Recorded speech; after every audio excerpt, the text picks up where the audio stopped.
je vais rater l'inauguration de la Tour Eiffel.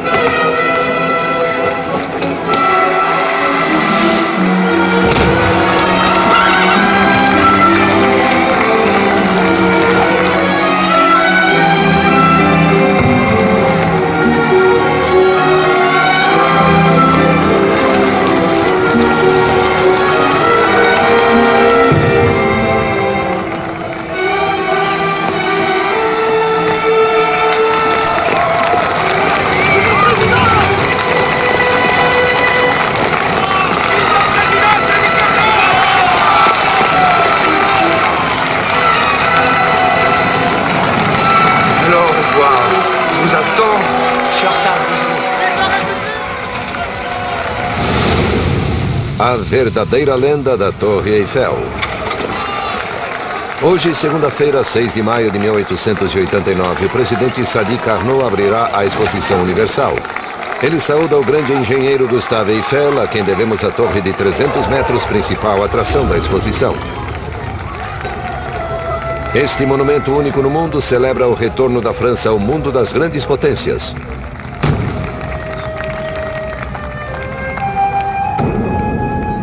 Esta obra-prima da indústria moderna, inconcebível há poucos anos, será também o símbolo do progresso conquistado no século XIX e um vislumbre dos prodígios que os cientistas industriais nos preparam.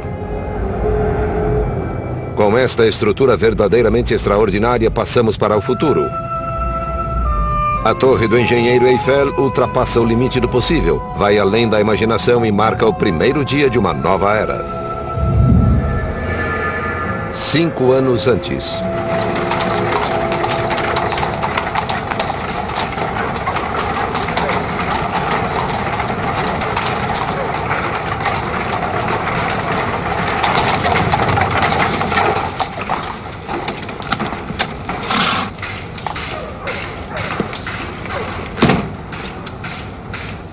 Engenheiro especializado em construções metálicas, Gustave Eiffel tornou-se célebre aos 35 anos, criando a Galeria de Belas Artes para a Exposição Universal de 1867.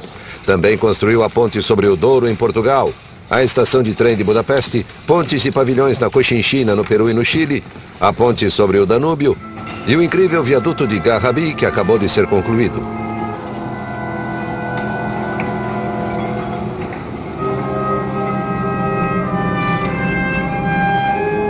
A excelência de suas realizações lhe rendeu encomendas por toda a Europa. Mas suas estruturas de ferro e vidro incríveis e suas obras espetaculares não foram mais do que um prelúdio do extraordinário monumento de 300 metros que se tornaria quase mais famoso do que as pirâmides do Egito e a Grande Muralha da China.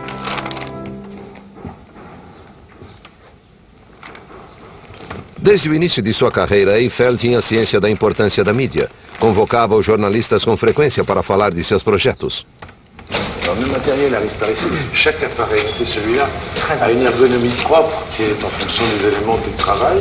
Vous préférez le fer à l'acier? No dia 26 de janeiro de 1884, porém, o prestígio do célebre engenheiro sofreu um grave golpe. Um de seus viadutos em construção desabou durante uma tempestade. Vous avez le... Et s'il arrive que le pont s'écroule? Vous faites bien de me poser la question, parce que, vous savez, il y a un moment critique dans la réalisation d'un pont. Et ce moment appartient à la bonne ou à la mauvaise chance. Et nos calculs les plus précis, à ce moment-là, ne valent pas grand-chose. O engenheiro Eiffel é um brilhante inventor e um habilidoso homem de negócios. Seu sucesso, tanto técnico como financeiro, deve-se à precisão milimétrica empregada na fabricação das estruturas aqui mesmo em Levallois. Alors légèreté et sécurité sont les impératifs. Ce nouveau modèle de pont que nous construisons déjà en Cochinchine doit répondre aux mêmes critères. Aucune pièce qui ne puisse être portée à dos de mulet et soulevée par 2 hommes tout en étant capable de résister à un poids de plusieurs tonnes. 1 contremaître et 4 indigènes suffisent à monter le tablier complet en quelques jours. Ainsi, nous ouvrons la route à la civilisation, partout dans le monde. Faites bien savoir à vos lecteurs que nous sommes les seuls à pouvoir le faire.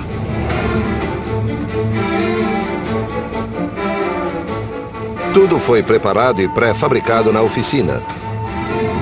Eiffel projetou desde o primeiro parafuso até o último rebite. Basta então seguir a linha de montagem criada pelos 50 engenheiros, projetistas e desenhistas que trabalham com ele há anos em projetos cada vez mais ambiciosos. Bonjour madame, est-ce que vous accepteriez qu'on vous prenne en photo?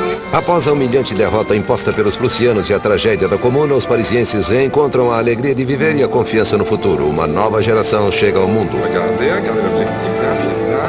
Voilà, regardez bien l'objectif. Retenez bien votre souffle, attention.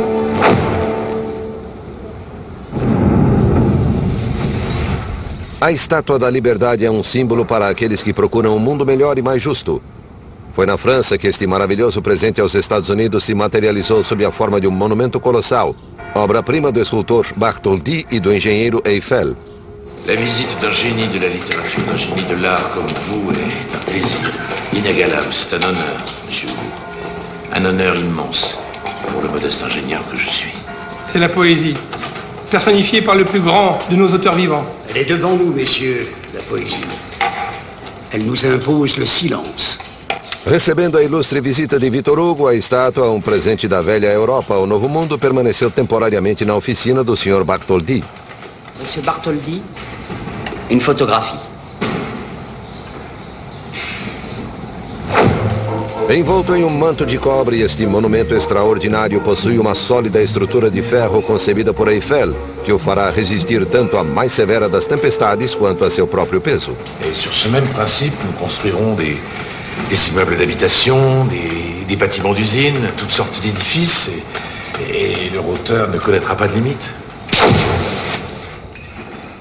Como um homem que acaba de realizar tal façanha poderá nos surpreender na Exposição Universal que celebrará os 100 anos da Revolução Francesa?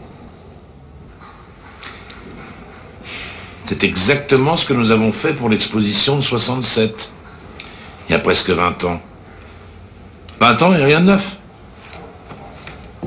L'effet de ces voûtes élargies est assez bien. Trouvons une forme originale.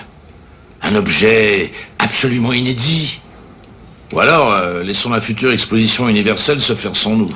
Nous ne manquons pas de commandes, Dieu merci. Il me vient une idée, monsieur. Une idée passablement incongrue, peut-être bien, mais...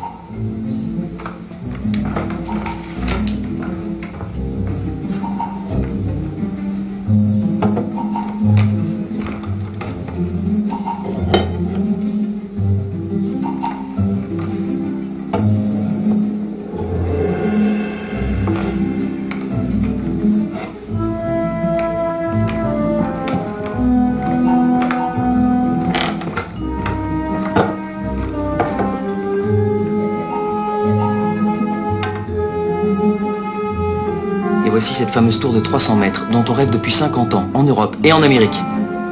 Et nous pouvons même aller plus haut. Il n'y a pas d'obstacle technique majeur. Contentez-vous de 300 mètres, mon petit coquelin.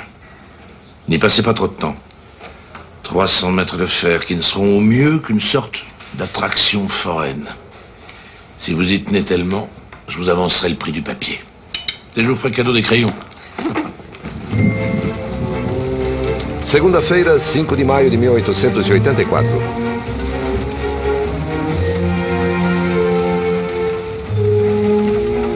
Une tour de 1000 pieds, plus de 300 mètres. Jamais personne n'aura pu monter si haut sur un édifice construit par des hommes. Plus haut que Notre-Dame, plus la colonne Vendôme, la Statue de la Liberté et l'Arc de Triomphe superposé.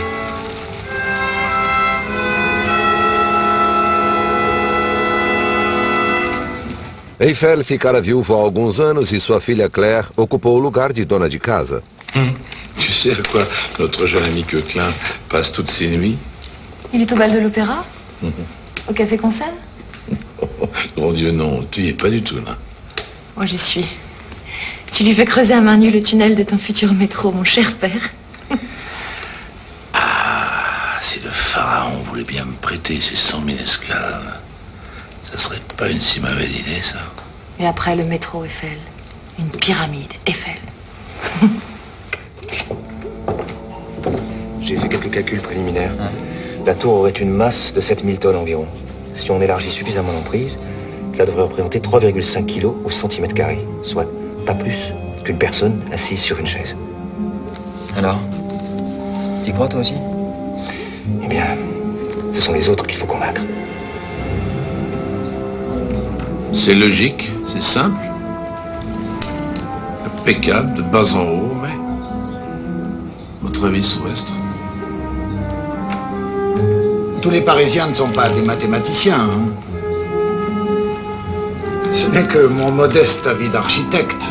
Une opinion d'artiste, mais il me semble qu'il manque un rien de souplesse et de fantaisie.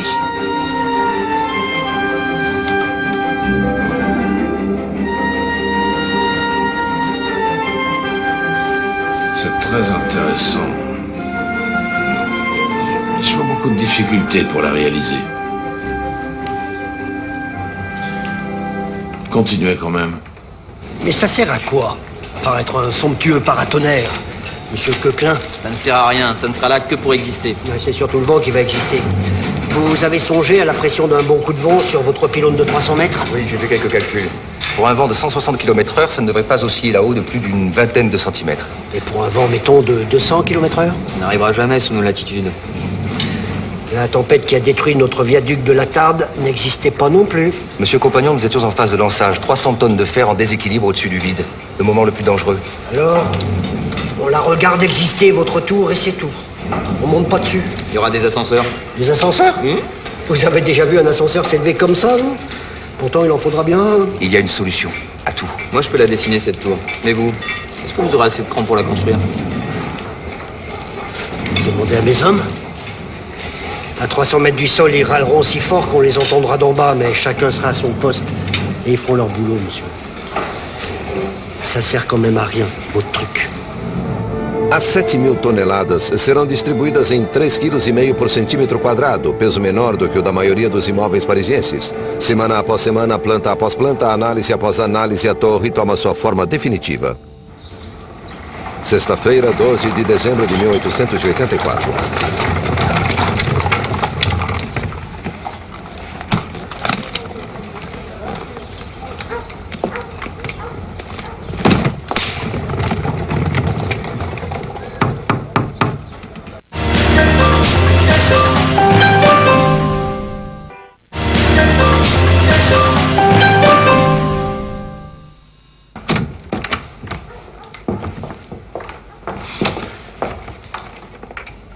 Viens voir.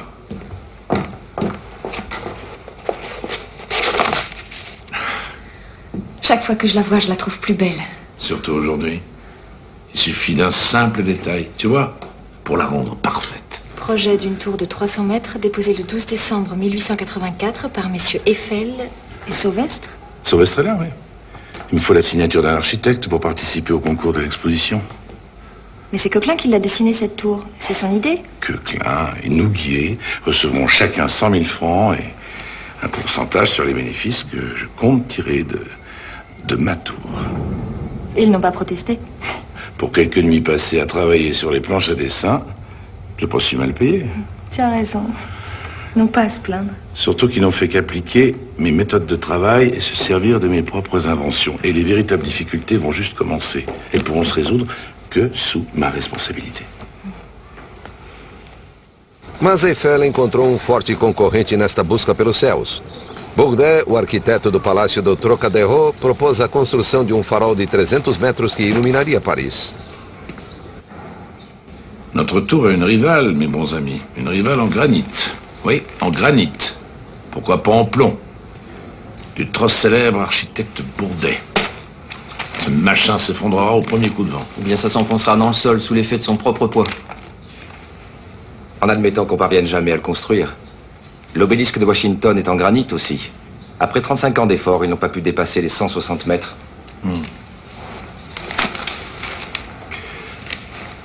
Comment peut-on accorder le moindre crédit au projet absurde et onéreux de ce charlatan? Nous vivons dans un étrange pays. Édition spéciale. O dever como jornalista obrigou-me a mostrar a superioridade do projeto de Eiffel frente ao do rival. O diretor do jornal me convocou no dia seguinte. Mais ça ne va pas du tout, mon vieux. Mais qu'est-ce que vous écrivez là?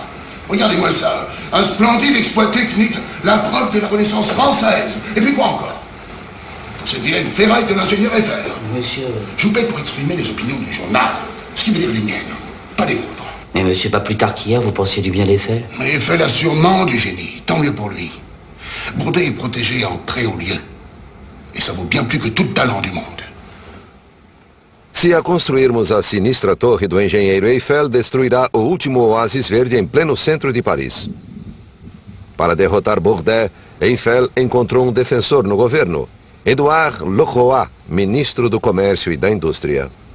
Nous sommes exactement sous le centre de la future tour, monsieur le ministre. Vous aviez raison. Cet emplacement au cœur du champ de Mars, c'est parfait. Imaginez au-dessus de nous 300 mètres de fer, mélangés à la lumière et aux nuages. Ce sera bientôt chose faite, mon cher Eiffel.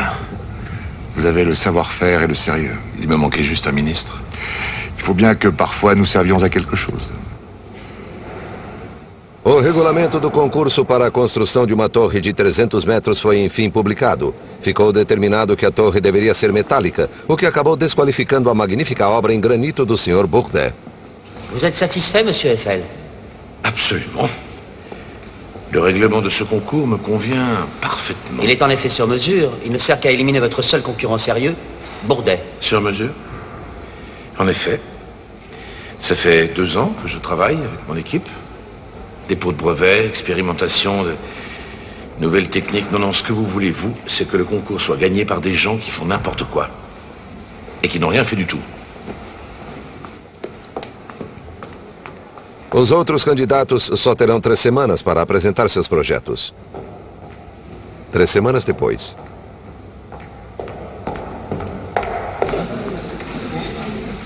Monsieur le ministre Lecroix, ministre du Commerce et de l'Industrie. Este escândalo se deve à intervenção do ministro Lecroix, amigo pessoal do engenheiro Eiffel. Messieurs, j'ai l'honneur de vous annoncer les résultats du concours organisé pour la construction des bâtiments de la grande exposition universelle qui se tiendra entre mai et septembre 1889. Les 3 premiers prix de 4 000 francs chacun vão respectivement a... Este republicano radical que outrora simpatizara com a Comuna e com os socialistas revolucionários esforçou-se ao máximo para favorecer este projeto tecnicamente gigantesco. Et messieurs Gustave Eiffel et Stephen Sauvestre pour leur projet d'une tour métallique de 300 mètres. Mais uma vez o Sr. Eiffel se valeu dos seus contatos. Ele confia na sorte e mais ainda nos amigos das altas esferas do poder. Cet appel d'offres n'était décidément qu'une farce destinée à masquer le gaspillage inouï de l'argent des contribuables.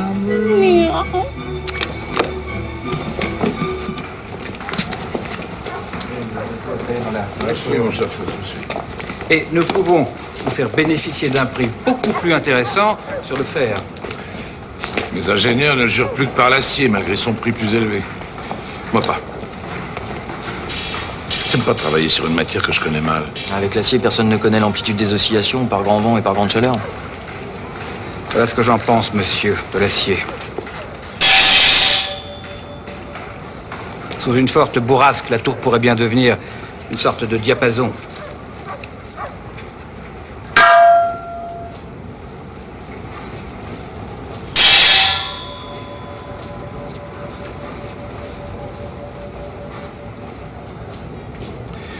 Pour une fois, je me fierai à mes oreilles plutôt qu'aux mathématiques. Nous la construirons en fer. Verão de 1886. A primeira etapa consistiu em retirar amostras de solo para checar a estabilidade do terreno. Os geólogos constataram que o solo estava saturado de água e que 2 dos 4 pilares da torre não seriam fixados sobre bases sólidas. La zone est totalement boueuse et instable. On ne pourra jamais creuser, on est trop près de la Seine. Notre affaire commence mal.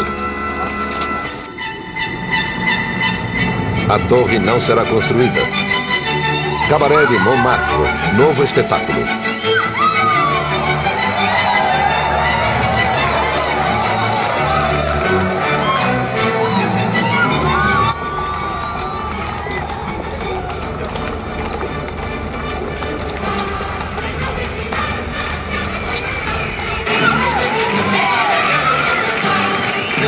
vous appréciez mon nouveau spectacle, La Tour prend garde. Il n'a pas pris assez garde, justement. La tour ne se construira pas. Comment ça? Le sol est instable. C'était dans mon article de ce matin.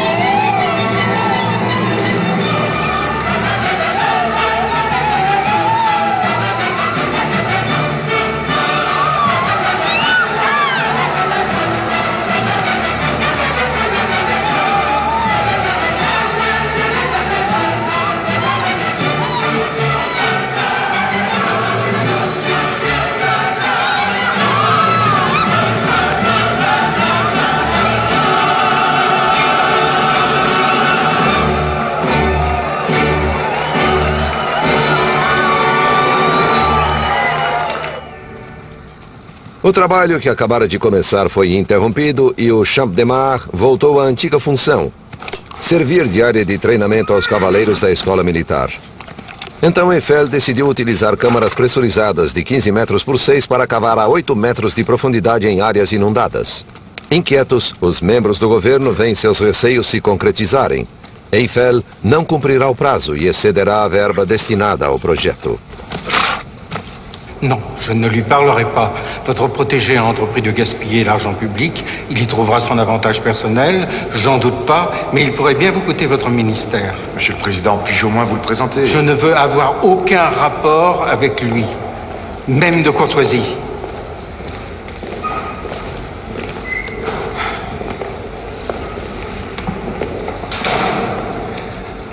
Mon cher Lecroix, vous vous souvenez sûrement de mon gendre, Adolphe Salle, c'est aussi mon bras droit. Il a beaucoup de bras droits. Il en aura besoin, je le crains. Parlez-moi de ces fameux caissons pour creuser en milieu inondé. C'est une technique qui a largement fait ses preuves. Je l'ai utilisée à mes débuts pour le pont sur la Garonne. C'était il y a près de 30 ans. Vous pouvez garantir qu'il n'y aura pas d'accident? Il n'y aura pas d'accident, mais le budget du chantier augmente de 250 000 francs. Je préfère être honnête avec vous. Le président du conseil n'attend que ça pour abandonner le projet. Je prendrai en charge les frais supplémentaires.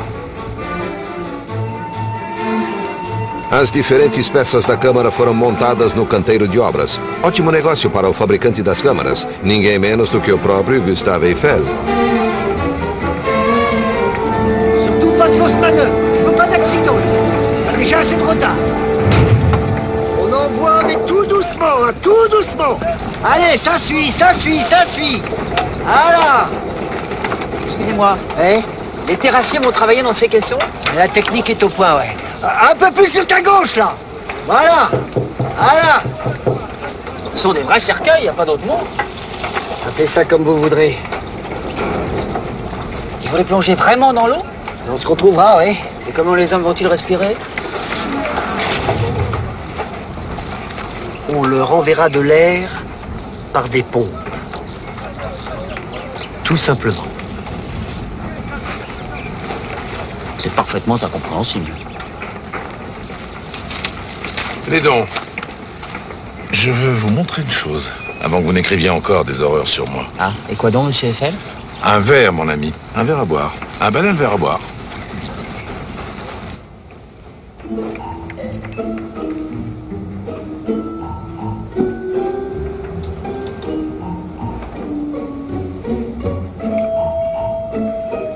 Enfoncez doucement le verre. Qu'est-ce que vous constatez? Ça résiste.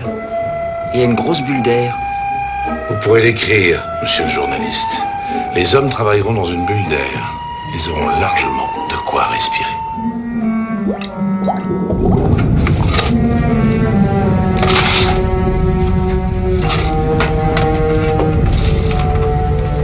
Les ouvriers de la tour travaillent sous une pression de plusieurs atmosphères, tous les jours. Oui. Et si l'équipe tombe en panne, il paraît que le caisson est inondé. En 1 minute. Ces malheureux ouvriers seront noyés comme des rats. Non, il faut tout simplement interdire ce procédé.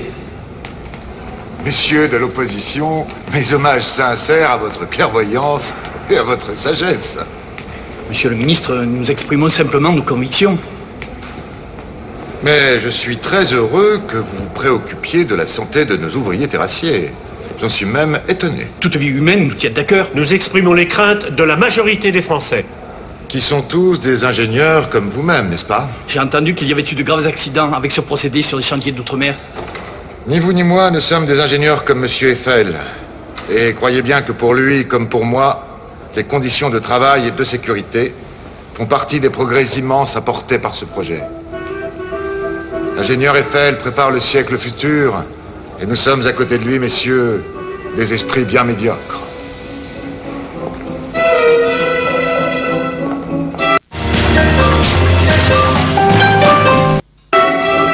Terça-feira, 1º de março de 1887. Apesar do que dizem alguns homens honrados entre os dirigentes da nação, o ministro Locroix certamente é um deles. Para acalmar a opinião pública e provar à oposição que as câmaras pressurizadas do Sr. Eiffel eram seguras, ele não hesitou em entrar em uma delas.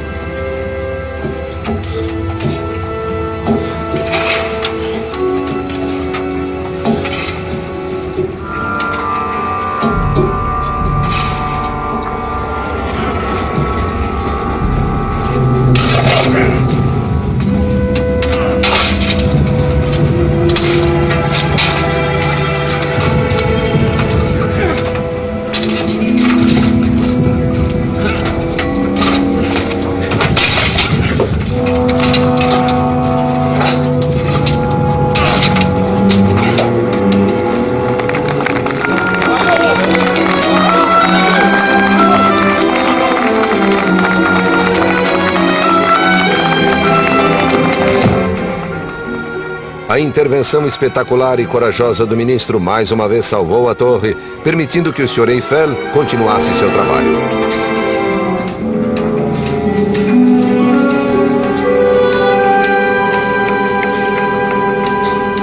Eiffel, héros de notre temps, un éminent représentant du génie français, la revanche pacifique de la défaite de Sedan. Et puis quoi encore? Pourquoi pas sa statue place de la Concorde? C'est un homme qui gagne à être connu. Il accepterait sûrement de faire votre connaissance, vous l'apprécierez. En plus, vous foutez de moi. Bon, je suppose que ce monsieur Eiffel vous a taillé une redingote en billets de 1000 francs. Non, monsieur, je vous en donne ma parole d'honneur. N'employez pas de mots stupides, Barbier. On m'a pas viré ce crétin des Carpates. Il m'augmente, au contraire. Je passe à 1000 francs, ma belle. 50 louis par mois pour écrire tout ce qui me passe par la tête. Oh, mais tu vas pouvoir m'en faire des cadeaux. Elle est persuadée que je suis dans les petits papiers du ministre, du président et de je ne sais qui encore.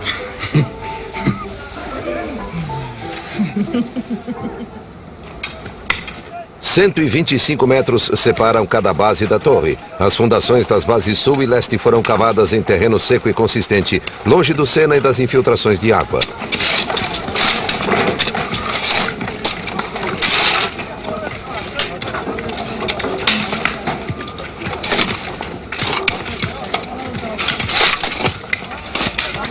Excusez-moi, qu'est-ce que vous faites là? On déblaye tout le coin ici et on met tout là-haut. Merci. Fernand, à toi! Vas-y!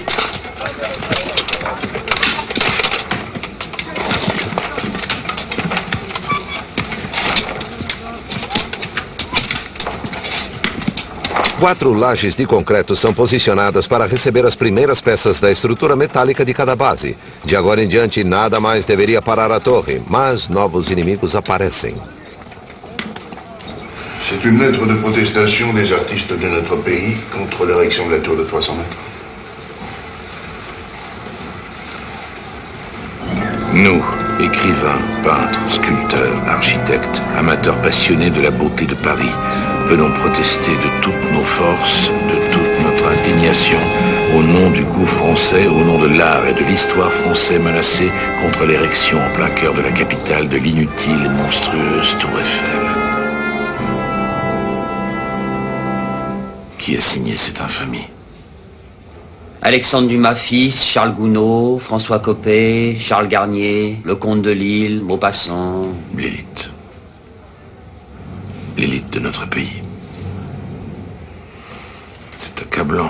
Ils n'empêcheront pas la tour. Leur lettre sera rendue publique après-demain. J'aimerais pouvoir publier votre réponse en même temps. Ils l'auront, ma réponse. Je prétends que les courbes des 4 arêtes du monument donneront au contraire... Non, ça va pas, ça. Ça va pas enlever au contraire. Donneront une impression de beauté. Relisez-nous ça, je vous prie, Adolphe. Si vous le permettez, père. Après impression de beauté, j'ajouterais « et ces courbes mathématiquement parfaites traduiront à la face de l'univers la hardiesse de nos conceptions ». Et sans l'univers tranquille, ma chère enfant. Pareil que je manque déjà bien assez d'humilité. Bien. Faites porter aux journaux la réponse du barbare Gustave Eiffel. Et qu'on n'y change pas une virgule.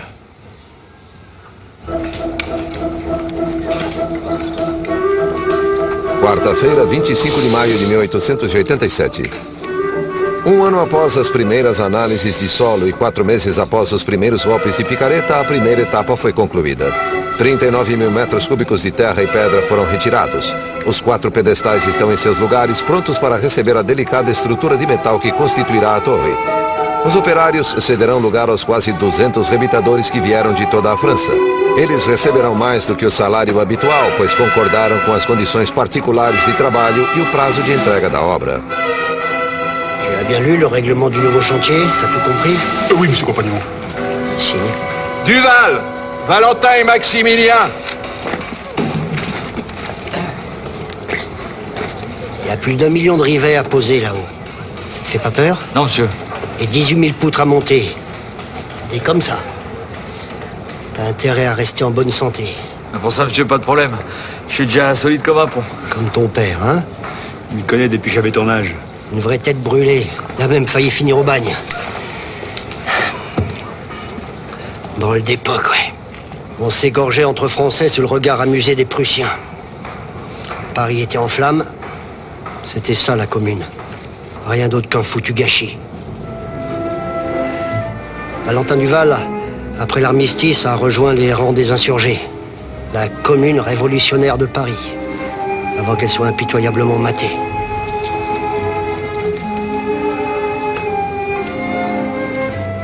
J'apprendrai peut-être au fils qu'on peut diriger d'autres hommes sans pour autant renier ses origines ouvrières.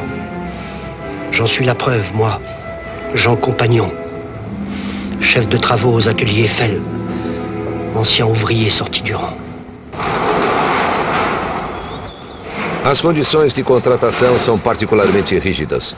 Os horários variam segundo a estação, entre 9 horas no inverno e 12 no verão. Para ganhar tempo e controlar o consumo de álcool dos operários, Eiffel instalou cantinas sobre as plataformas. Ah, pas une tour de 300 mètres. Quoi ça va servir? On n'y arrivera jamais. Os operários são contratados pelos 24 meses que deverá durar a construção. Trabalharão 6 dias por semana, sem folgas, do nascer ao pôr do sol, qualquer que seja a estação, em uma obra cada vez mais difícil e perigosa. T'inquiète pas, personne ne sera jaloux. Baptiste est embauché aussi. Ah bon, il a été embauché, Baptiste? Oui.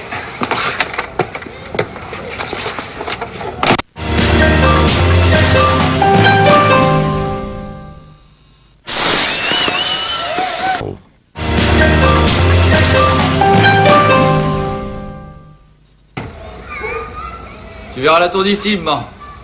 Allez, viens manger. Oui. On va faire pousser la plante. En l'arrosant de notre sueur. Il n'a pas commencé qu'il se plaint déjà. Et construisez la tour de Monsieur Eiffel. Même si elle sert à rien, au moins, je vous verrai rentrer le soir.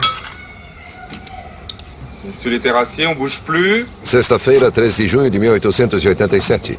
Merci. Allez, tirez-vous les bouseux. Place au Tu pourras toujours faire le ramoneur dans ta chemise à 300 mètres, mon petit. Ton cul, il sera jamais bien loin de mon pied, là.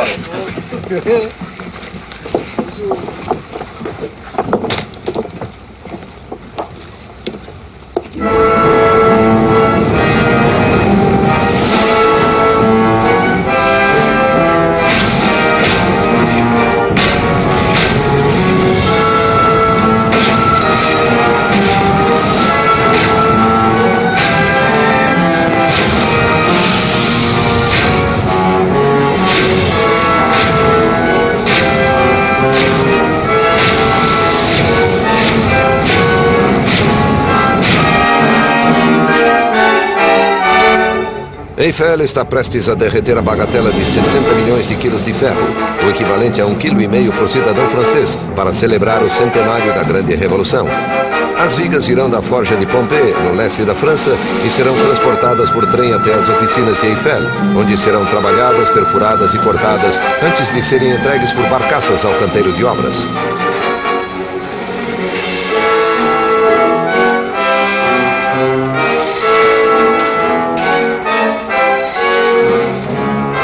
As vigas são erguidas por polias e guindastes móveis acoplados à própria estrutura da torre. Cada viga é fixada provisoriamente com parafusos antes de ser rebitada. Todas as peças com defeito são reenviadas à oficina, pois nenhuma modificação é feita no canteiro de obras. As vigas principais pesam em torno de 3 toneladas cada. São acopladas pelas vigas secundárias dispostas em forma de cruz de Santo André. Tout le souci de nos ingénieurs, c'était de répartir cette gigantesque masse métallique au sol sans qu'on s'enfonce. Et c'est pour ça qu'on a voulu faire une sorte de patte de canard. Mais en raison de la courbure de notre tour, chaque élément, chaque poutre, et il y en a 18 000, est différente des autres. Nous avons dû réaliser 1700 dessins d'ensemble et 3629 dessins exécution, comme cela, vous voyez. Et comment vous les assemblez? Par les rivets. Nos projetos, a torre lembra uma peça de renda. Os operários, montando as vigas por meio da técnica da arrebitagem, transformaram o rude trabalho de forjadores num tecido delicado.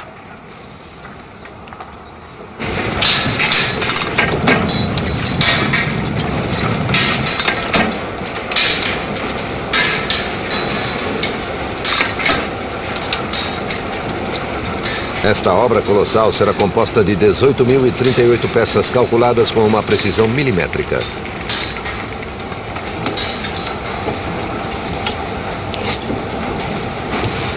A metade de 2,5 milhões de rebites que suportarão a estrutura foi colocada na oficina.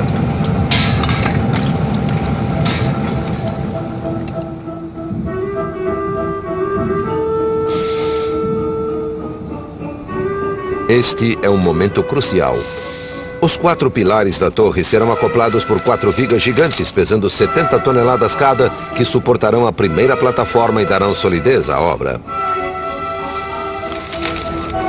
Nous avons résolu les 2 grandes difficultés de ce chantier. Creuser des fondations dans un marécage et maintenant poser les poutres du premier étage.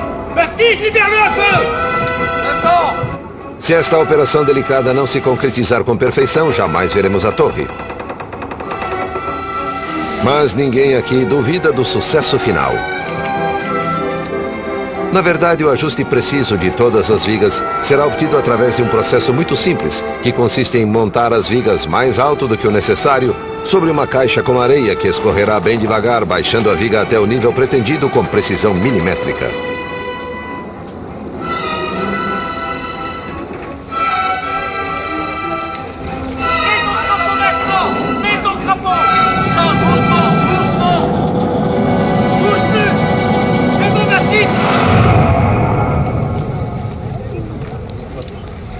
C'est fait.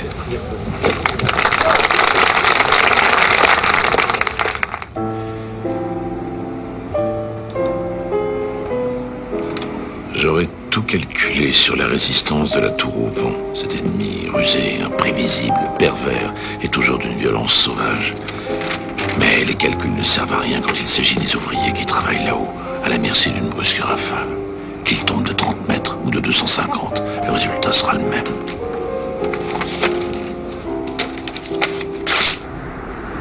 Dezembro de 1887.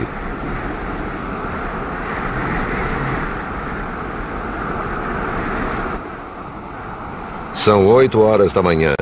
O dia acaba de nascer. Ao pé da torre, a temperatura é a mesma das regiões montanhosas. Disseram que lá em cima a temperatura é 4 graus mais baixa. Os bravos operários estão a 240 metros do topo da torre.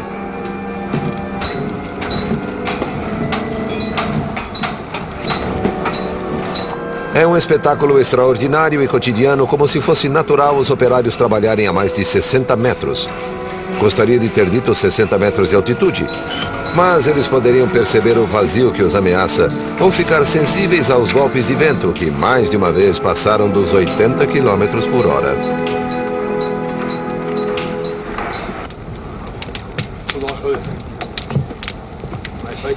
Oh, messieurs! Vous avez vu l'heure? Il fait encore plus froid qu'hier, monsieur. Et là-haut, avec le vent, c'est pas possible. Vous avez de quoi faire chauffer une cafetière, non? Je dis que 9 heures par froid, ça devrait être payé comme nos 12 heures d'été. Et pas un sou de moins. Je transmettrai votre demande à monsieur Eiffel. Reprenez le travail. Non. Je dirai moi-même ce que j'ai à dire. Et tout de suite s'il le faut.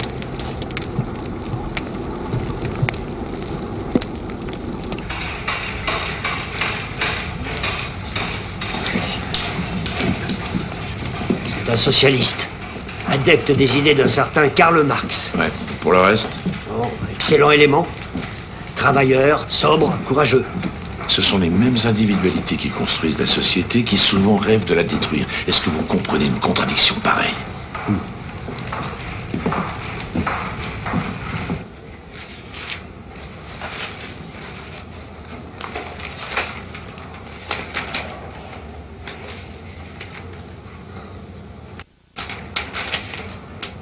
Vous voulez instaurer la commune sur notre chantier, est-ce qu'on dit?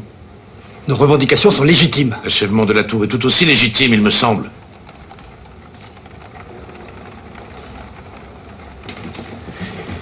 Mais, voyez, monsieur le communard, il n'y a pas de canon ici. Ni fusil, ni canon. Nous allons discuter honnêtement. Vous y trouverez votre compte. Sauf votre respect, monsieur. Il ne s'agit plus de discutailler.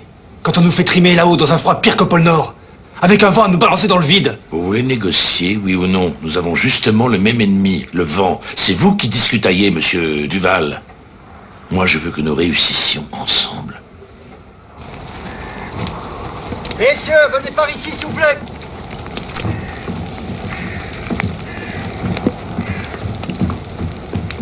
Bon. Les 4 heures perdues seront payées. Il manquera plus que ça, ouais. Augmentation comprise entre 5 et 20 centimes de l'heure selon le poste occupé. On ne demande pas la charité, compagnon, hein. Une misère, ouais. Et gratification immédiate de 100 francs pour tout le monde. Ça, on va en parler entre nous, hein, les gars. Ceux qui ne s'estiment pas satisfaits peuvent demander leur compte immédiatement. Vous avez 5 minutes pour décider. Valentin, elle est loin, la commune, hein. Allez, on reprend les outils et on remonte.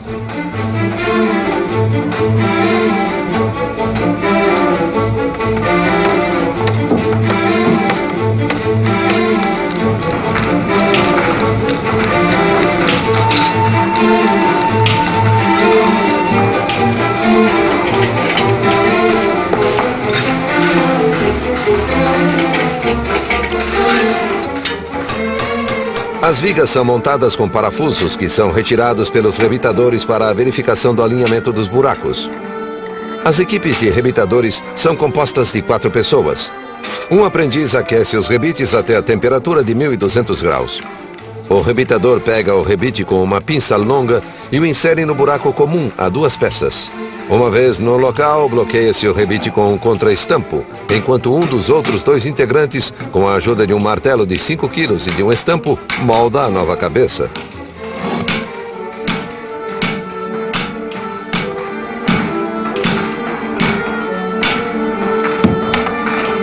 Ao se resfriar, o metal se contrairá e unirá os 2 elementos com uma força de 3 toneladas.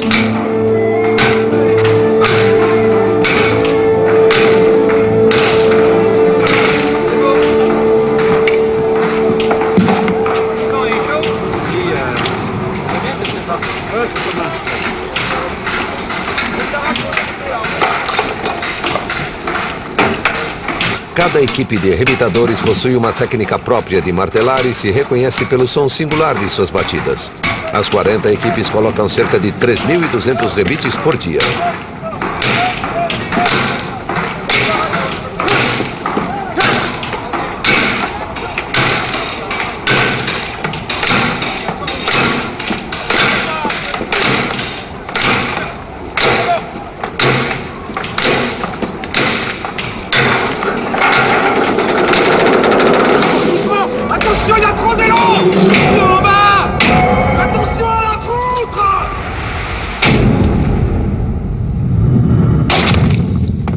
Até aquele dia, nenhum acidente grave ocorrera, mas o perigo sempre esteve presente.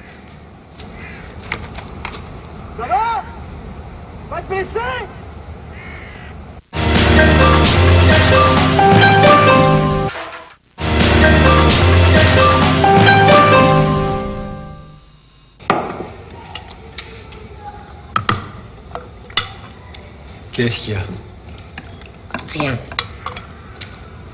Catherine. À chaque fois que je regarde par la fenêtre, j'ai peur. On n'en est même pas la moitié. Et si vous tombez? Mais on ne va pas tomber. On risque rien, mon... On ne peut pas mettre de rambarde aux plateformes, ça nous ralentirait. Et alors? Catherine, faut tenir les délais. On est payé 2 fois plus que n'importe qui pour ça. Eh ben bravo. Et merci. J'aurais de quoi vous offrir de belles funérailles.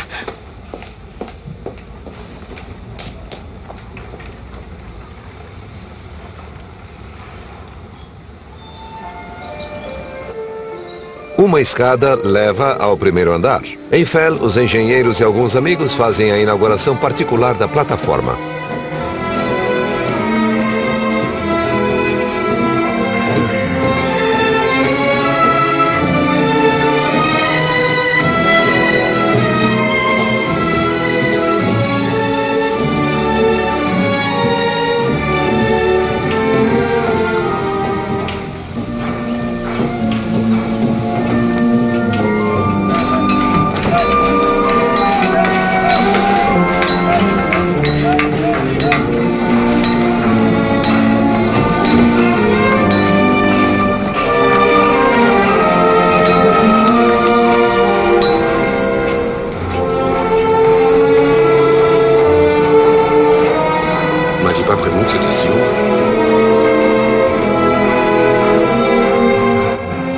Enquanto os homens e mulheres desfrutavam a vista espetacular a 57 metros de altura, acima deles os operários continuavam o trabalho duro. Logo, toda Paris procurava conseguir o privilégio de visitar a primeira plataforma e mais, tirar uma foto com o grande engenheiro Gustave Eiffel.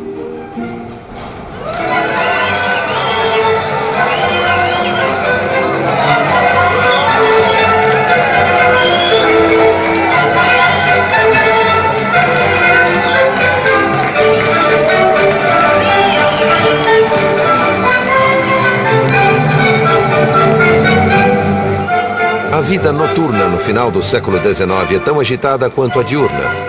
Decididamente vivemos numa bela época. Paris é a capital mundial do prazer e seus humildes servos não deixam de apreciá-la nenhuma noite sequer. Só nesta semana, 3 cabarés abriram suas portas, oferecendo aos parisienses e aos estrangeiros maravilhados o charme das mais belas mulheres do mundo.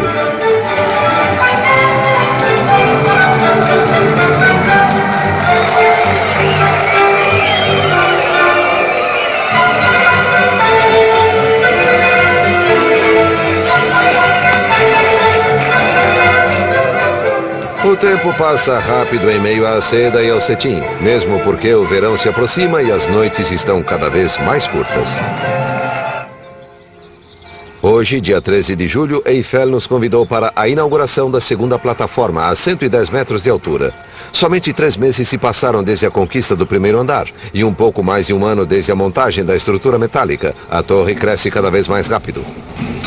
Vous grimpez comme un alpiniste? Je monte comme font les ouvriers. Ils font l'ascension chaque matin et aucun n'aurait l'idée saugrenue de penser que c'est un exploit. Mesdames et messieurs, la prochaine fois, je vous invite à me suivre 167 mètres plus haut. D'avance, je renonce. Rassurez-vous, rassurez-vous. Malgré les bruits qu'on a fait courir, les ascenseurs fonctionneront.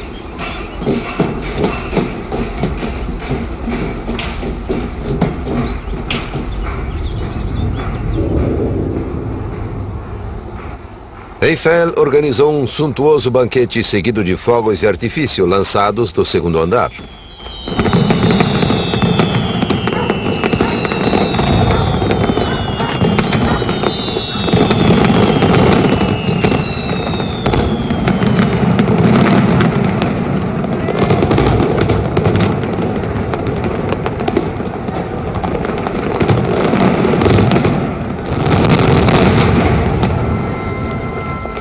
O inverno de 1888 foi particularmente rigoroso. Por várias vezes o termômetro registrou temperaturas abaixo de zero, mas a construção continuou.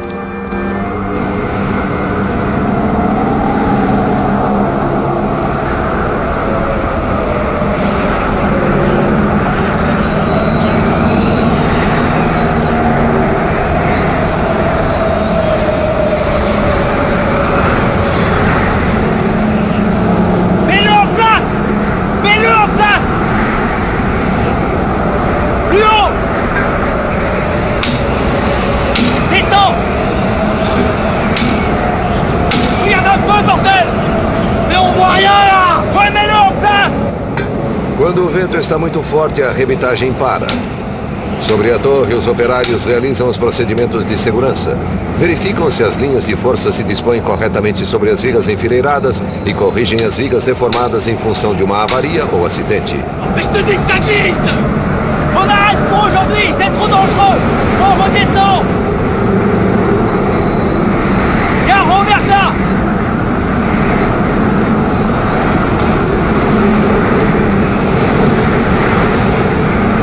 Fais attention, Maximilien!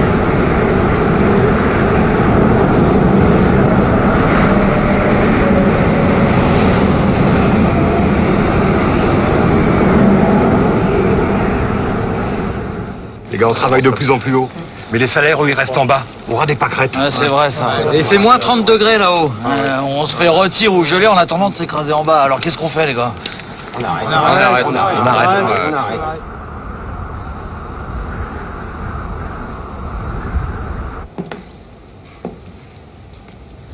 Si nous leur cédons encore, nous devrons leur accorder tout ce qu'ils veulent et même ce qu'ils ne veulent pas encore. Et s'ils se mettent en grève pour de bon, nous n'aurons aucune chance de tenir les délais. Laissez-moi faire. Desta vez, Eiffel não cedeu. Os operários que exigiram um adicional pelo perigo foram destinados ao primeiro andar para executar tarefas menos nobres. Messieurs les indispensables, ils ont enfin trouvé un travail à leur hauteur. Vous regrettez peut-être vos poutrelles, monsieur le socialiste, et les affreux coups de vent glacés, et les inhumaines brûlures du soleil. T'as le choix. Une peau de peinture ou un métier d'homme. À toi de choisir.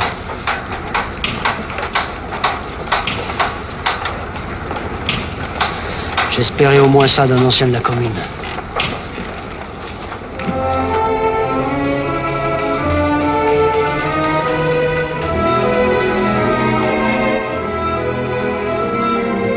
O ar é puro e vivificante. Com o tempo, a torre se tornaria o equivalente a uma estação balneária, ou ainda melhor, um sanatório para tratar de doenças respiratórias.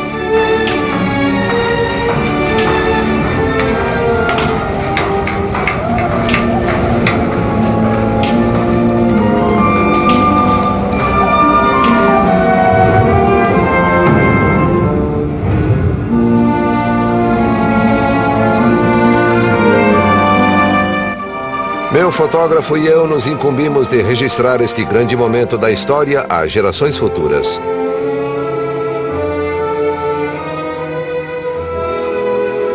Só resta um mês para o 31 de março, data em que a torre deverá atingir a altura de 300 metros. Os operários não estão longe disso. Hoje, 200 homens trabalham mesmo aos domingos e a torre cresce 1 metro por dia.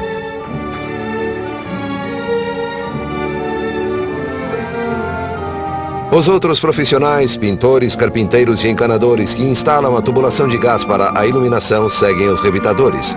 Não ocorreu nenhum acidente letal durante os 26 meses de construção.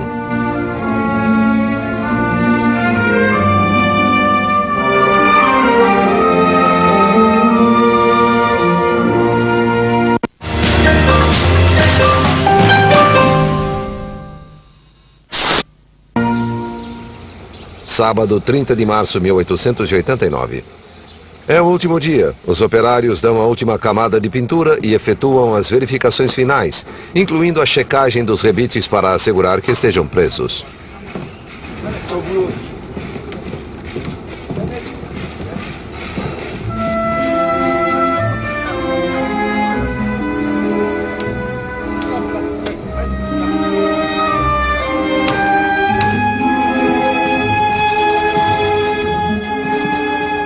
Após 26 meses de trabalho árduo, mas empolgante, os operários descem da torre pela última vez, não sem uma certa emoção.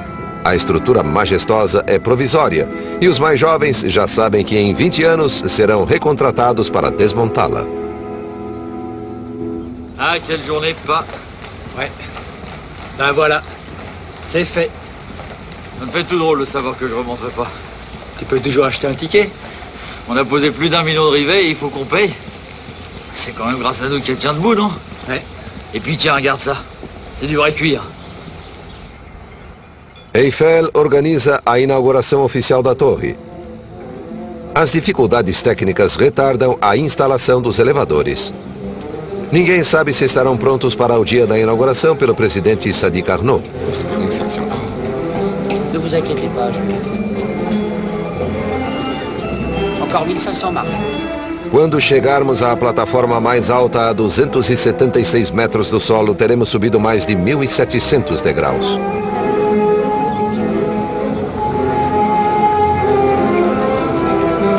Alors, qu'est-ce que vous dites de ça?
À mon père, le plus grand ingénieur de notre temps. Ne l'oublions jamais. Ici, comme à Garabi, ou sur les rivières capricieuses de Cochinchine, nous jouons aux limites de ce qui est permis à l'être humain. Tu connais notre prochaine victoire, si le destin nous y autorise. À Panama.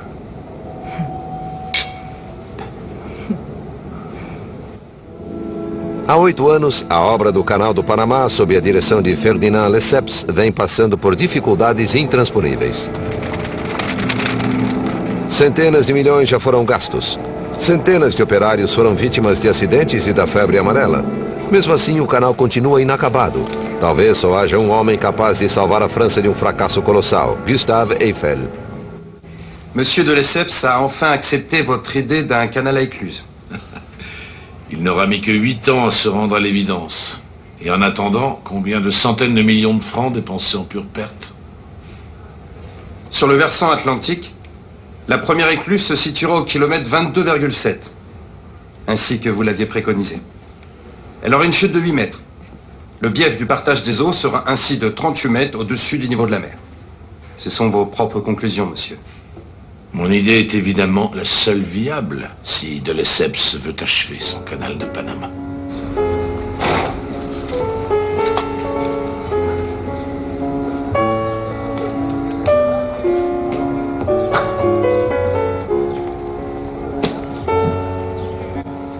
A natureza do projeto do Canal do Panamá assustaria qualquer pessoa.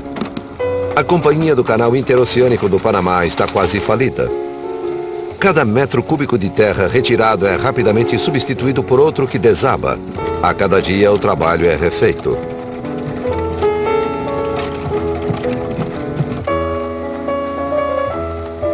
Pourquoi se lancer dans une aventure aussi risquée? Je suis le seul dans le monde à pouvoir construire des écluses de 11 mètres de chute. Pardonnez-moi de me répéter, père. Mais les risques financiers? C'est une affaire de 120 millions, presque 20 fois le prix de ma tour. Je serai le premier dans le monde entier. On ne dit pas que du bien des gens à qui vous avez affaire. Surtout du baron de Reynac. Et de moi, ma chère enfant, on ne dit que du mal. Nous vivons dans un pays où on vous offre un ennemi juré pour chaque louis d'or que vous pouvez mettre dans votre poche. La dépense ne devrait pas dépasser les 400 millions d'augmentation de capital. C'est une somme impressionnante. À titre de comparaison, ma tour n'aura coûté que 7 millions. Ne craignez rien, mon cher. Ma banque vous couvre bien au-delà des sommes que vous engagerez. Et vous, monsieur Renac, vous commencez par percevoir une commission de 2 millions. C'est l'usage. Les actionnaires échappent à la ruine grâce à ton père. Tout le monde applaudit. Il sauve le canal. Mon père ferait n'importe quelle folie pour prouver qu'il a raison. Ne t'inquiète pas. Il calcule tout au millimètre, au centime près. Oui, mais là, des centaines de millions sont en jeu. Peut-être des milliards. Ton père est le plus honnête des hommes. Il ne risque rien. Mas esqueçamos as preocupações e aproveitemos esta magnífica exposição universal que traz a Paris pessoas de todos os cantos e transforma a bela capital no centro do mundo. Aqui reúnem-se pacificamente várias raças, línguas e religiões do planeta. Para esta exposição, cujo sucesso é reconhecido internacionalmente, o país da Declaração dos Direitos Humanos reúne todas as nações em nome da liberdade, igualdade e fraternidade. Allez, maman, t'es sûr que tu veux pas monter? Maximilien, fais pas monter une femme enceinte à 300 mètres de haut, allons. Et puis le médecin m'a dit de faire attention. De toute manière, tu as le temps. Ils vont pas la démonter la semaine prochaine. A torre é, no sentido próprio e figurado, o ponto alto da exposição. Há um fluxo constante de visitantes subindo ao topo. A exposição universal atraiu visitantes exóticos como o Shah da Pérsia, que não ousou subir ao topo da torre, preferindo enviar em seu lugar um representante oficial. Sem dúvida, o mais infeliz dos visitantes foi o imperador Dom Pedro II do Brasil, um homem culto, francófilo, curioso, e que, a despeito da idade avançada, atravessou o oceano para visitar a exposição. Aproveitando sua ausência, o exército brasileiro destituiu o desafortunado soberano. Após 2 laboriosos meses de ajustes, os elevadores finalmente começaram a funcionar. Homens e mulheres correm para subir ao topo do monumento mais alto do mundo, para assistir um espetáculo no teatro do primeiro andar ou para almoçar em um dos restaurantes, enquanto o som do canhão que marca as horas ecoa por Paris.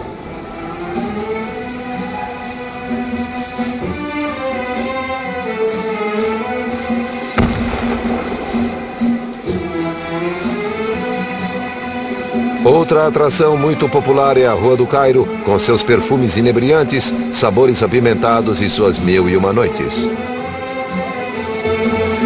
Sexta-feira, 9 de agosto de 1889.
Em 9 de agosto, no meio da tarde, um raio atingiu a torre. O para-raios foi danificado, mas não houve vítimas nem estragos significantes. Contrariamente às previsões dos pessimistas, os peixes do Sena não foram eletrocutados pelo cabo que liga o para-raios à Terra.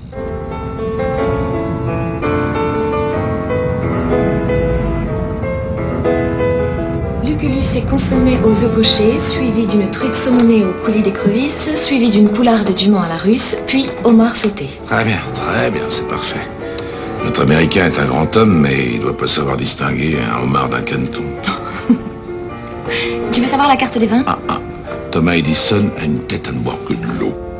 Dentre os ilustres visitantes recebidos por Eiffel em sua sala particular no terceiro andar, Quem mais o emocionou foi, sem dúvida, Thomas Edison, o inventor do telefone, do fonógrafo e da lâmpada elétrica. Le monde entier admire le grand Thomas Edison. Vous êtes l'orgueil de l'Amérique, vous personnifiez le progrès, vous êtes l'avenir de la civilisation.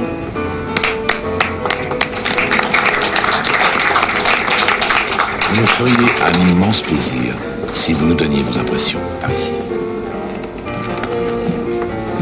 Pardon.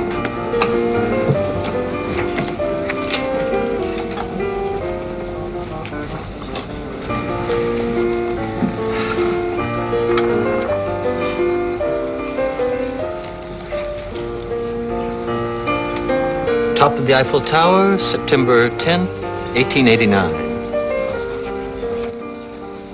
Ao Sr. Eiffel, o grande construtor de um exemplar gigantesco e único da engenharia moderna, de alguém que tem grande respeito por todos os engenheiros, a começar pelo maior de todos, y compris le grand ingénieur. Engineer, the bon Dieu. Vraiment, vous nous faites un immense honneur, Monsieur Edison. À moi-même et à mon pays tout entier. Poussez. Allez, respirez un peu. Poussez. C'est bien.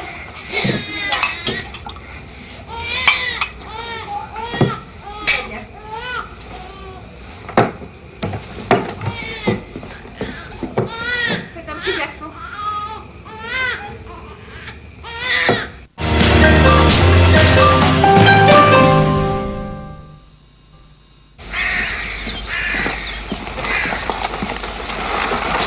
Domingo, 20 de novembro de 1892.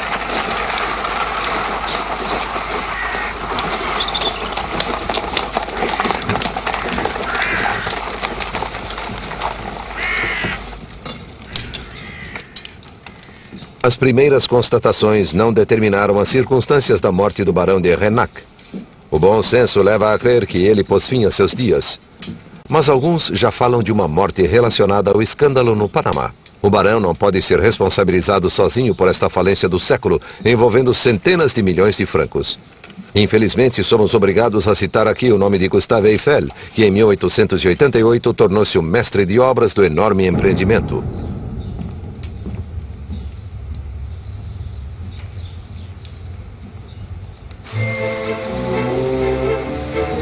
A Torre Eiffel parece afrontar os parisienses, que perderam suas economias investindo no Canal do Panamá. Os milhares de pequenos investidores, confiantes graças à presença de Eiffel, encontram-se hoje na miséria. Foi o pior escândalo da nação.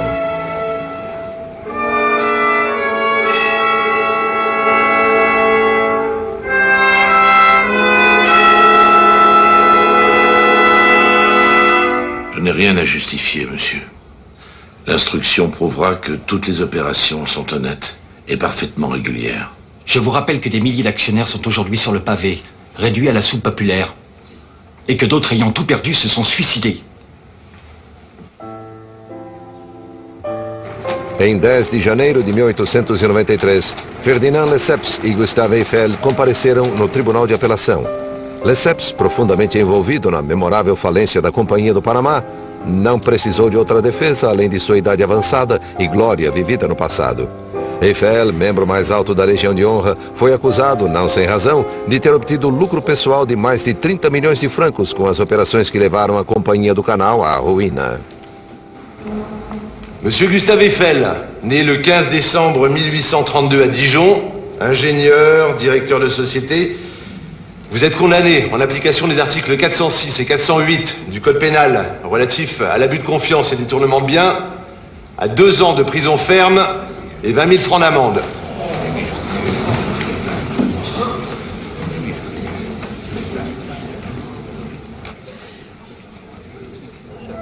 Eiffel apelou da decisão permanecendo livre. Mas a lei o obrigou a passar a noite anterior ao novo julgamento na prisão, junto aos criminosos comuns. O homem que fizera tanto por seu país conheceu a vergonha e a humilhação pública. Em 15 de junho de 1893, a instância superior anulou a decisão do Tribunal de Apelação. Eiffel escapou da prisão, mas sua reputação foi manchada. No dia seguinte, tive a surpresa de receber seu convite com a promessa de responder a todas as minhas questões, sem exceção. Bon, monsieur Barbier, cette fois-ci, vous n'avez pas grand-chose d'extraordinaire à écrire. Hormis moi, Gustave Eiffel. Por anos, a filha Claire informou Eiffel sobre as notícias. Ele se preocupava muito com a imagem pública e ficava profundamente magoado. Vous avez entendu? Pour Dijon? Non. C'est la ville natale de mon père. Je sais. Ils viennent de débaptiser le quai Eiffel. Pourtant, vous avez donné une grosse somme d'argent pour indemniser les actionnaires de Panama. Plus de 10 millions. Plus que le prix de cette tour. J'ai abandonné une grosse part de mes avoirs dans ma propre entreprise. On parle de lui retirer sa Légion d'honneur. C'est un véritable lynchage. Non, c'est pas à cause de la catastrophe de Panama que je me suis fait détester. C'est le succès. Nossa conversa durou mais de 1 hora. Senti que estava redigindo o testamento de Gustave Eiffel, o homem da torre mais alta do mundo, o Hércules contemporâneo, que fez toneladas de ferro dançarem e milhões de francos valsarem. Este homem acabara de morrer.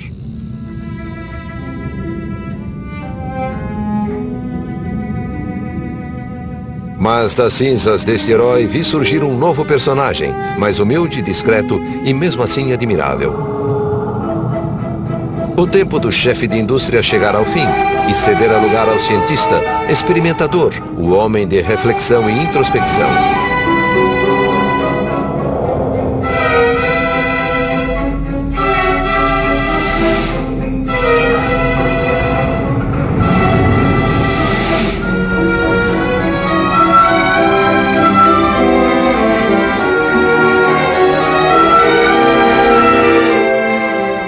Dentro de alguns dias, nossa linda menina de 300 metros fará 11 anos.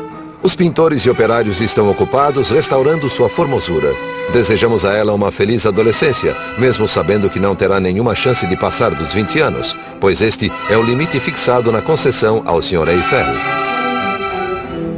Bien entendu, la mise en valeur de ce site exige la disparition de la tour de 300 mètres, obstacle dont l'énormité, sans même qu'on prenne en compte aucun autre critère de goût, interdit tous les embellissements qu'on pourrait imaginer pour ce lieu par ailleurs si prestigieux. Le démontage de cette attraction de foire ne demandera pas plus que quelques mois. Et nous aurons enfin dégagé la magnifique perspective qui s'ouvre depuis la colline de Chaillot et se ferme sur la façade de l'école militaire.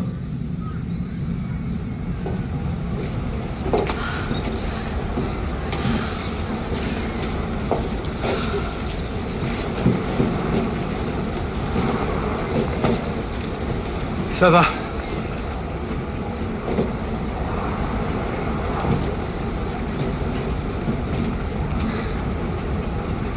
Eh, tu as de bonnes jambes, fiston, pour un fort en thème. Toi aussi, papa, tu grimpes bien. Tu veux dire pour mon âge?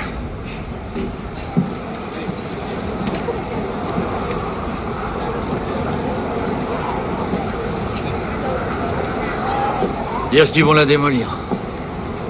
Tout ce travail pour rien. Elle ne sert à rien. Comme disait M. Eiffel, sa première utilité est le plaisir de l'ascension. Est-ce que ma Coralie t'offre son plus beau sourire? Eh ben ça, mon vieux, tu saurais mieux le dire que moi. Nous faisons une photo historique, mon cher. Dans 1 an, ce gros machin de fer derrière nous aura complètement disparu.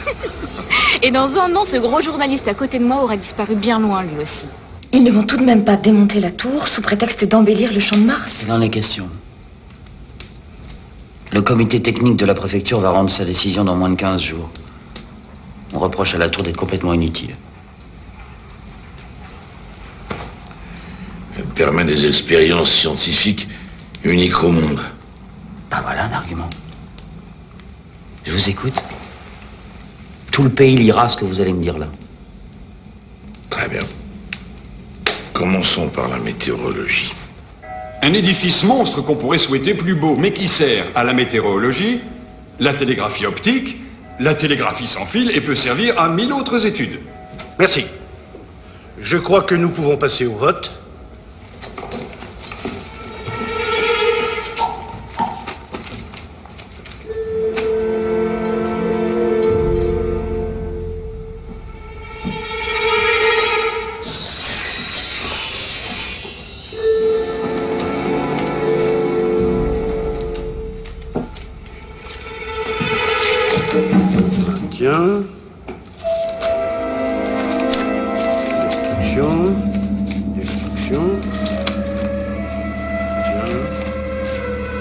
Destruction. Messieurs, le résultat est le suivant. Le maintien de la tour Eiffel est voté par une voix de majorité.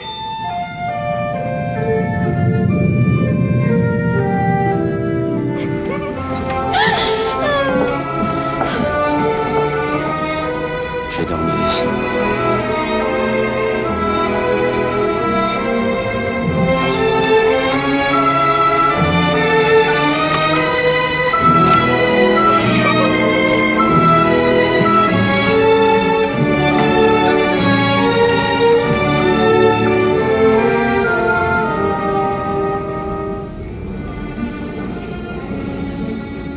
Une voix, une seule petite voix, tu te rends compte? On s'en fiche un peu, non? Sans cette voix, la tour était bel et bien déboulonnée. Bon, d'accord, on s'en fiche. Quoi ça tient? L'affaire n'est pas terminée. La commission du Vieux-Paris va revenir à la charge.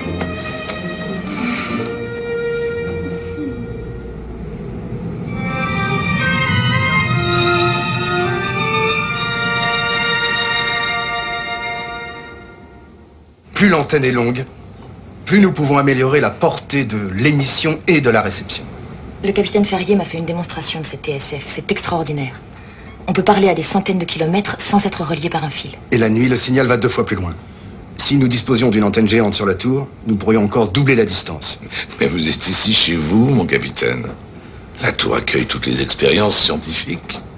Oui, il me faut encore convaincre mes supérieurs de l'importance de la TSF. Bien, faites-leur savoir que je prends en charge les premiers frais. Il ne s'agit pas seulement de sauver la tour.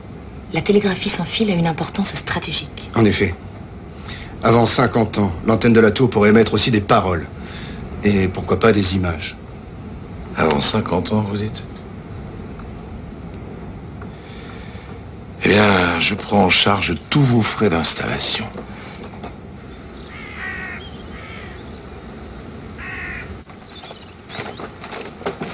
Mais uma vez, a torre se encontra em obras. Financiadas por Eiffel, as cabanas temporárias são agora instalações militares.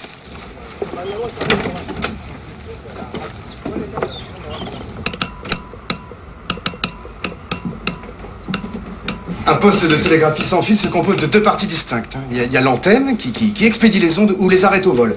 Et les appareils qui les créent ou les enregistrent en cas de besoin. Nous avons mis au point un émetteur très puissant, mais qui produit pas mal de bruit, en effet. Un bruit de fin du monde. J'aimerais pas habiter dans le quartier. D'autant plus que nous émettons de préférence la nuit. La portée des émissions est doublée quand le jour tombe, n'est-ce pas, capitaine? Oui, nous avons fait des progrès énormes, en développant simplement les principes de Marconi et de Ducretet. Mais ces espèces de sabbats nocturnes, vous ne craignez pas qu'on vous accuse de sorcellerie? C'est déjà fait. Novembro de 1909.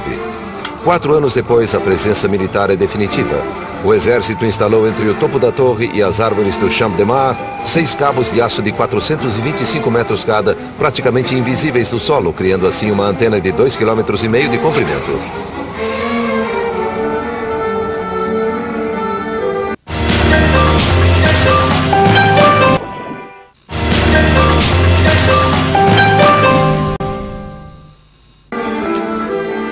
Março de 1911.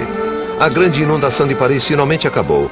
A torre enferrujou ligeiramente e as instalações da TSF foram praticamente destruídas. Mas um ano depois não havia mais traços dessa terrível inundação.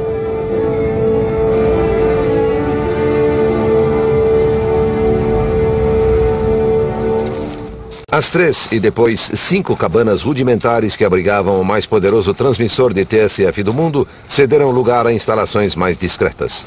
Agora enterrada sob o Champ de Mars, a estação é invisível. Mas o verdadeiro interesse da estação TSF é prolongar a vida da torre, dando a ela a utilidade que faltava. Vont maintenant communiquer chaque nuit avec la Russie. Donc, vous avez résolu le problème des parasites atmosphériques. En effet, en portant la fréquence à 1000 périodes secondes, nous ne les entendons plus. Venez. Voici le cœur de la station. La partie souterraine, secrète. Il y a quelque chose d'encore plus secret, ceci. Le premier émetteur conçu spécialement pour être embarqué à bord d'un aéroplane. C'est un grand honneur pour moi, monsieur. Mon frère et mon père ont eu la chance, il y a 25 ans, de travailler à l'édification de la tour. Comment s'appelait-il? Valentin et Maximilien Duval, monsieur. Mais vous ne devez pas vous en souvenir, c'étaient de simples ouvriers. Valentin Duval. Ah, que si. On a fait voir votre père. Peu de bonhomme. Bienvenue à la tour, jeune homme. Et le sous-lieutenant Duval commence les essais demain à Issy-les-Moulineaux. Merci, mon capitaine.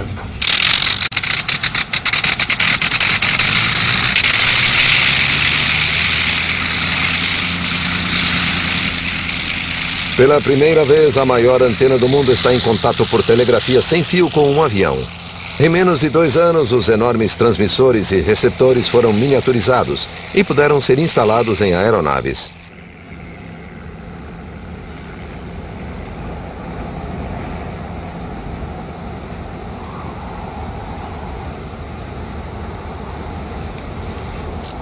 Mon capitaine, je ne les vois plus.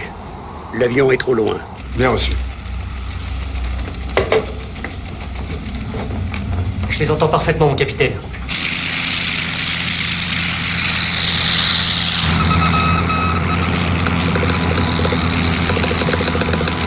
Et demande l'autorisation d'aller plus loin. Autorisation accordée. Autorisation accordée! On peut aller plus loin! D'accord!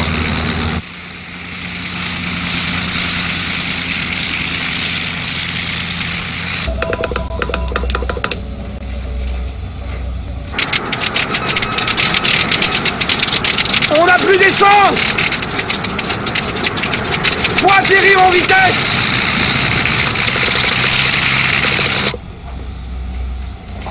Je les ai perdus.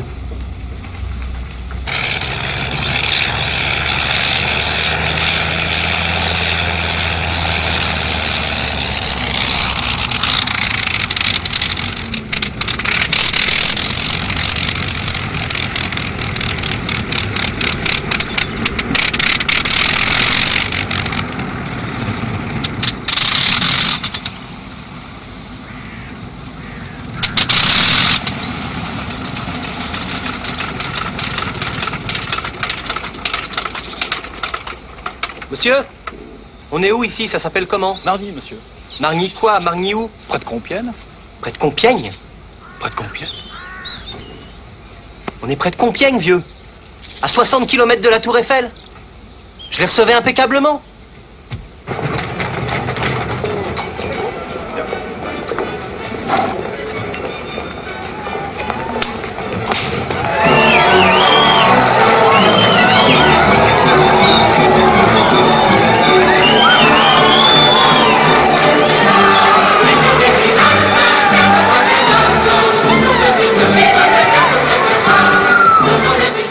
No alto da torre, nossos bravos militares se preparam para um conflito que, se Deus quiser, jamais acontecerá. De que vale uma guerra em uma época em que a vida se torna progressivamente uma festa de sentidos e inteligência?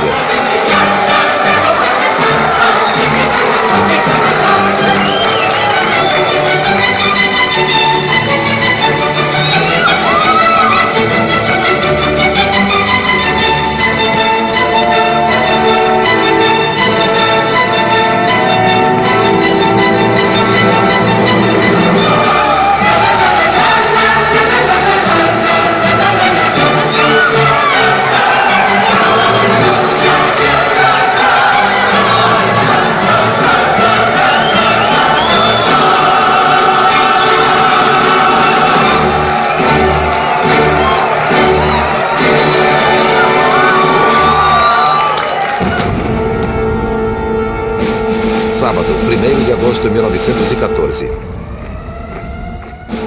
A Alemanha agrupa suas tropas nas fronteiras da França. A mobilização geral é decretada. Antoine Dufoin. C'est bon. Ton nom? Giardini. C'est bon. Ton nom? Duval, Maximilien, 2e classe. Ton nom? Bon. Ton nom?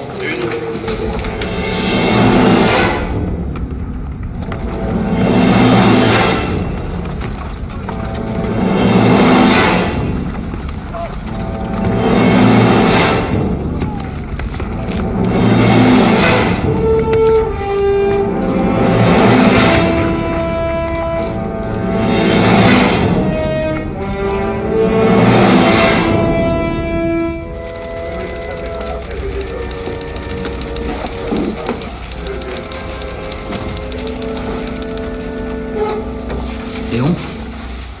Maximilien? Qu'est-ce qui t'amène? Mon régiment s'en va. Ah. C'est moi qui devrais y aller. T'as une femme et 2 enfants. C'est une histoire de quelques semaines. Et puis toi, tu seras plus utile ici, non? A guerra foi declarada. A França enfrenta a maior potência militar do mundo. Os militares ocupam a torre e proíbem o acesso do público. A aviação e a TSF tornam-se fatores determinantes para franceses e alemães. Com a antena gigante, a torre pode interceptar mensagens inimigas codificadas. Grâce à cette antenne, le nouvel émetteur nous a remis au niveau des Allemands. Nous communiquons sans problème avec nos alliés russes. Et si un obus allemand atteignait la tour? Pas plus d'effet qu'une mouche prise dans une toile d'araignée. Ça bouge, ça vibre, mais ça tient. La meilleure des fortifications, c'est le vide. La tour est blindée. Blindée par l'air.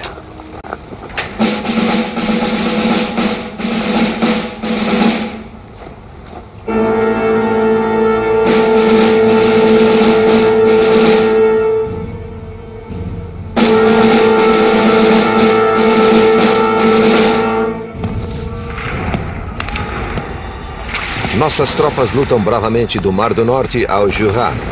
Mesmo assim, o inimigo avança em direção a Paris. Estamos à beira de uma catástrofe. O avanço das forças alemãs é fulminante e o exército francês foi forçado a se retirar para o subúrbio de Paris.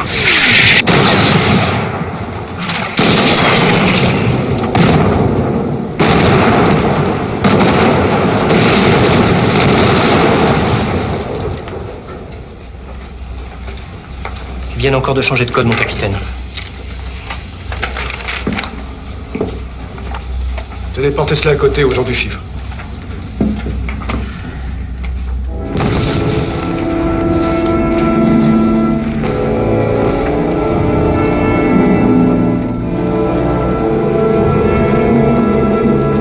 C'est à croire que nous n'avons plus d'armée. Où est-elle, notre armée? Vous avez des nouvelles, vous? Aucune. Ni de mon frère, ni de son régiment, ni d'aucun autre. Quinta-feira, 3 de setembro de 1914. O exército alemão decide atacar as forças francesas pelo sul, atravessando o Marne. Certos da vitória, os alemães nem tomam a precaução de codificar suas mensagens. Les salauds.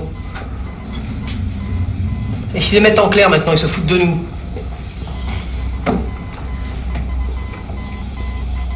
Écris. Écrit. Écrit quoi? Qu'on a perdu la guerre? Que les Allemands sont à Paris? Écris, nom de Dieu. Wir stehen noch an die Marne. Nous sommes encore sur la Marne. Hommes et chevaux sont épuisés. C'est un message du général von Marwitz. La cavalerie de la première armée allemande est hors d'état d'avancer davantage. Merde alors.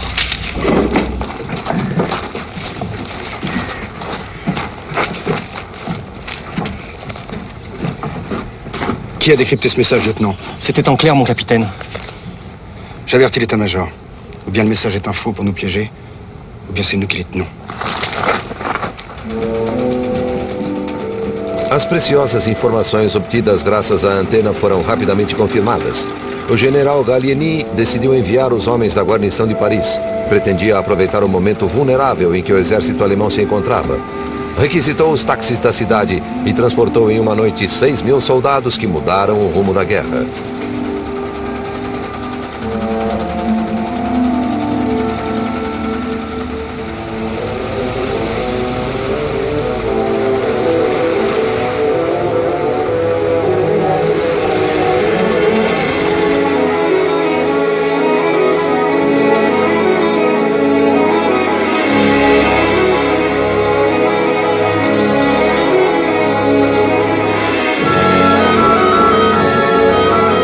A batalha decisiva ocorreu a 40 quilômetros de Paris. A estratégia de Gallieni, contrária às regras da arte militar, surpreendeu o exército alemão, que foi pego desprevenido.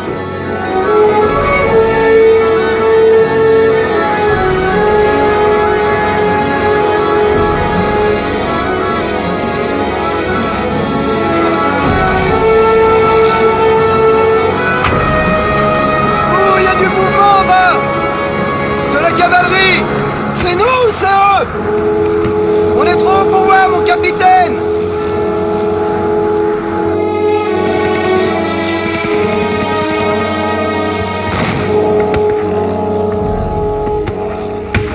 – 7 de setembro.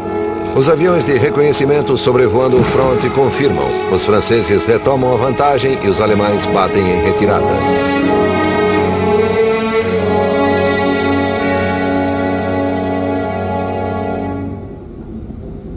O resto da história é conhecido.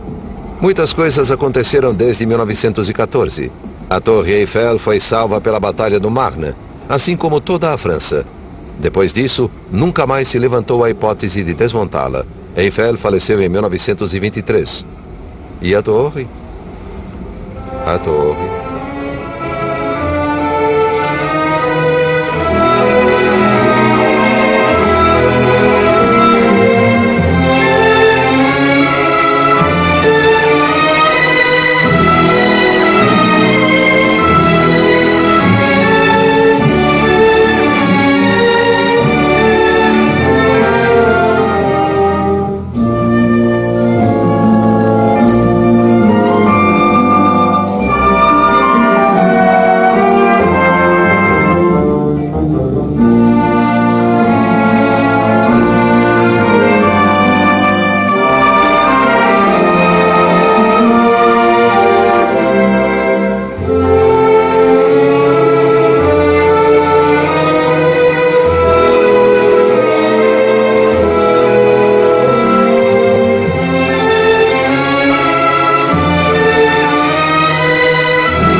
Esta noite, desde as invenções